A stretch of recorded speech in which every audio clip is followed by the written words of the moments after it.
everyone remembers the sweet victory performance. Even if you haven't watched Band Geeks in years, that Bubble Bowl moment lives rent-free in our heads. It's just one of those core childhood memories. It's the Squidward episode. But as much as people love to talk about the Bubble Bowl, it's not actually the moment that made everyone fall in love with Squidward. The moment that actually made everyone fall in love with him happens way before the performance. The scene itself is easily overlooked, since the episode doesn't add slow motion or zoom into his face to make it dramatic.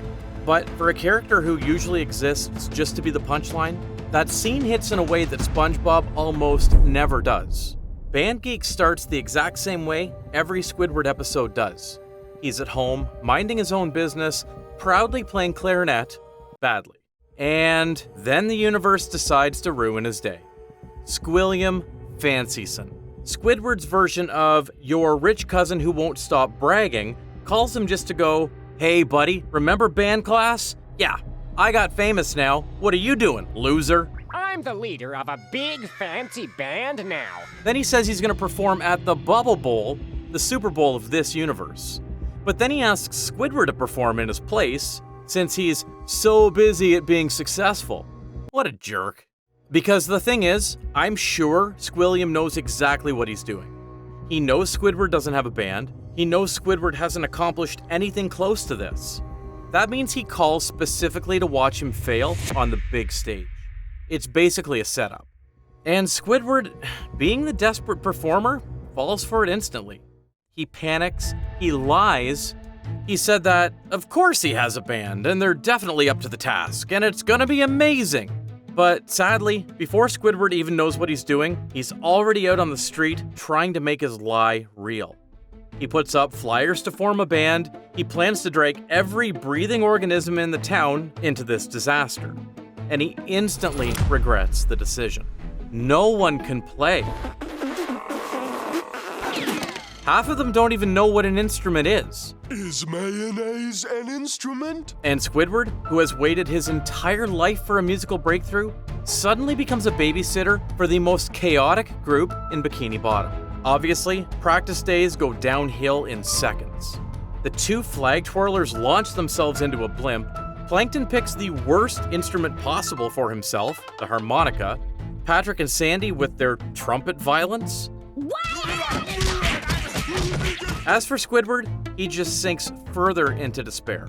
Until finally, after 4 days of disaster, tensions snap. The band erupts into a free-for-all brawl. People insulting each other, instruments breaking, Sandy chasing Patrick with a trumpet. Again, it's the whole fight. Funny and chaotic at the same time, but the moment it stops being funny is the moment they all walk out. Hey, class is over. Turns out, no one ever takes this band seriously. They all treat this practice like it was just some sort of after-class hobby or something, and not preparing for a grand finale performance. That's where our main man Squidward breaks and gives us this very scene. Well, you did it. You took my one chance at happiness and crushed it. Don't bother showing up tomorrow. He looks the whole band in the eyes and finally says what he's been feeling for years. It's the moment the audience realizes, oh, maybe Squidward's not miserable because he hates everything. Maybe he's just never had a win. Up until this episode, or should I say the first 3 seasons, Squidward was always the joke. He's the boring adult in the neighborhood, the guy whose whole personality is being tired of everyone else's nonsense. A lot of people would consider him the buzzkill, as if he never knows how to have fun or let someone else have the fun without him. And honestly, that is very understandable, considering the show trained us not to take him seriously. When SpongeBob does his job properly, Squidward gets over-suspicious. When SpongeBob and Patrick try to play in the backyard, Squidward wants to ruin their friendship. And whenever there's a stage, Squidward tries to make sure he's the one under the spotlights. Squidward, at his core, is written as the buzzkill who thinks he's better than everyone, instead of someone truly chasing his ambition. And the show usually punishes him for it. He wants to pull a mean prank, he gets humbled pretty quickly. He wants recognition, he gets embarrassed. He wants solitude, he gets nihilism instead. After watching all those episodes, we get this impression. He will fail by the 10th minute because that's the formula, and he deserved it. It's the final punchline reserved for Squidward exclusively for being a snob. So when Band Geeks begins, we are so ready for that usual cycle. Squidward lies to impress Squilliam, Bikini Bottom turns on him, he gets humiliated in front of everyone, we laugh, episode ends. But Band Geeks prepares one big surprise for us. The writers made Squidward admit his defeat even before he got humiliated. I really had expected better of you people. I guess I'm a loser for that too. He even felt wrong for trying to believe that, for once, he could do something meaningful. I mean, Squidward is just tired at this point. Why even bother trying? It's raw, it's vulnerable, and because this is SpongeBob, the scene lasts like 10 seconds, with Patrick stepping over it. You're welcome. And yet, it's enough to turn the tide. It changes how you see Squidward for the entire episode. Honestly, for the entire show. After he leaves, the episode does something genius. It hands the story to SpongeBob. He looks around the room, broken instruments, bruised egos, and debris everywhere. But instead of laughing like he normally would, he goes, "What kind of monsters are we? That poor creature came to us in his hour of need, and we failed him." Even us, the audience, feels called out by that. What kind of monster are we to expect Squidward to fail again, just so we could laugh at him? And I'll be honest, SpongeBob, or everyone, has every reason to shrug this off. After all, Squidward lied his way into this whole mess in the first place. There's no real obligation to meet the expectation of a Bubble Bowl halftime performer. But SpongeBob doesn't care about any of that, simply because he understands something the audience finally sees too. Squidward genuinely needed help, and he decides Squidward deserves a win. He uses examples that anyone, even a kid, could understand. We could all pull together and discover what it truly means to be in a marching band. It might sound absurd at first, I know, but his words bear a powerful message. He believes everyone deserves kindness, especially the people who don't know how to ask for it. All you have to do is pretend they've done something good for you to make it easier. And the best part? Bikini Bottom listens.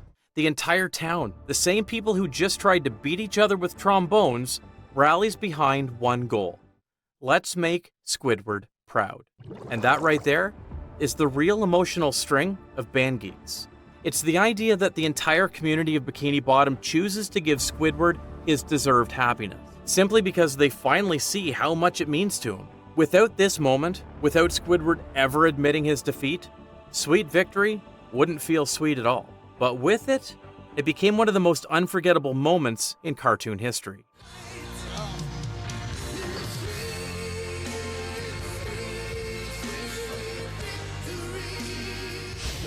This freeze frame jump right here, it's the single happiest moment Squidward ever gets in the entire series.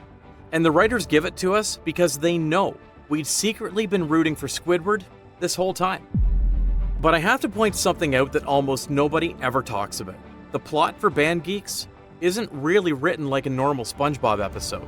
If I had to make a comparison, it's written more similarly to an Underdog sports movie. You've got an impossible goal from the get-go, a completely disastrous team, the failure montage full of strong characters, the emotional collapse, and then the big comeback at the last minute. It's the go-to plot of every inspiring sports film ever. Except instead of a football team, it's Bikini Bottom civilians who don't know what an instrument is. If Band Geeks was structured like a normal SpongeBob story, the townspeople would have walked out at the end, with Squidward hitting the pavement at the Bubble Bowl and Squilliam having the last laugh, then roll credits. But instead, the writers build an entire emotional arc around Squidward, the kind they never give to him. And this leads into the second thing that people don't talk about. Why adults, specifically, love this episode so much. When Squidward says, "You took my one chance at happiness and crushed it," who doesn't feel that? We exhale and go, yeah, I get it, man. Life is really unfair sometimes. This scene only hits harder as you grow older. Ask any SpongeBob fan. What are the top 5 Squidward episodes they love the most? Or heck, even their top 5 SpongeBob episodes in general. Band Geeks is always there. Always. Why? because this episode gives a freaking W to everyone. Nobody is stepped on in this sweet victory. Well, except Squilliam. But then again, he didn't get called out and humiliated in front of the Bubble Bowl. He just lost his chance to laugh at Squidward. And that's a win in my book. Band Geeks proves something people often forget about SpongeBob. Under all the jokes, the yelling, and the chaos, there's always a complex character sitting right underneath it, just waiting for you to notice. You just have to feel it. And honestly, I think that's what makes a lot of fan-made SpongeBob AU so interesting. On the surface, that whole alternate universe looks like pure chaos. Worms, decay, bad patties, people biting each other. But if you slow down and actually look at the pieces of clues, you start to see the real story underneath.